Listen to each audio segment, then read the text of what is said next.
Buenos días, mi nombre es Isamar Metzawa Roldán y el día de hoy voy a grabar un video con respecto a la evaluación de la tercera unidad, que es del tema potencia eléctrica.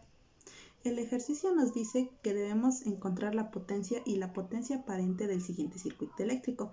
Aquí observamos que tenemos tres componentes, dos componentes en paralelo y un componente en serie. Para poder encontrar la potencia aparente necesitamos encontrar la corriente IRMS, puesto que ya el voltaje RMS ya lo habíamos nos los da el problema. Como primer paso tenemos que calcular la impedancia total y esto significa que debemos simplificar el circuito. Habíamos mencionado que tenemos dos componentes en paralelo y aquí se está demostrando en el ejercicio, y un componente en serie, y ese simplemente se va a sumar. Los componentes en paralelo se van a dividir la multiplicación entre su suma de ellos dos.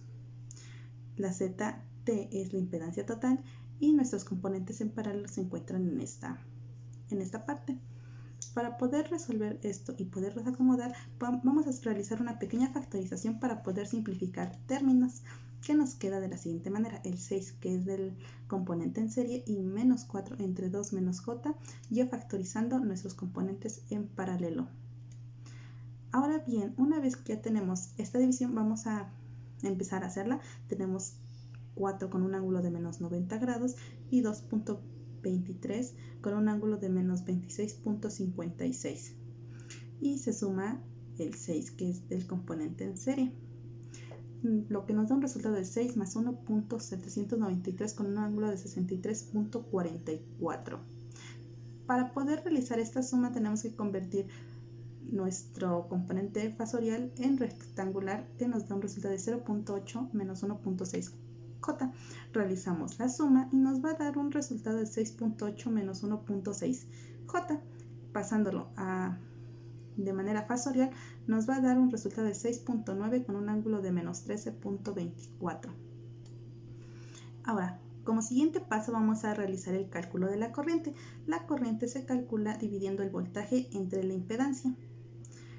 El voltaje es de 30 con un ángulo de 0 grados y nuestra impedancia es de 6.9 con un ángulo de menos 13.24. Dividimos nuestros dos componentes y nos va a dar un resultado de 4.34 con un ángulo de 13.24 amperes. Ahora, para nuestro cuarto paso va a ser el cálculo de la potencia aparente. Nuestra potencia aparente, habíamos mencionado antes que se multiplica el voltaje por la corriente RMS.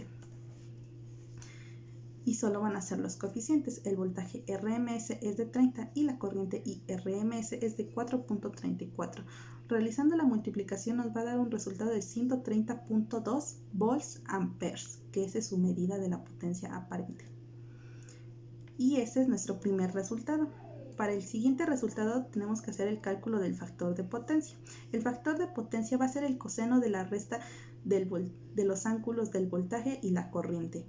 El coseno de la resta del ángulo del voltaje, que es 0, menos el ángulo de la corriente, que es 13.24, lo que nos da que es el coseno de menos 13.24. Realizando esa operación nos va a dar un factor de potencia de 0.97 y es adimensional. Luego, como último paso, vamos a hacer el cálculo de la potencia.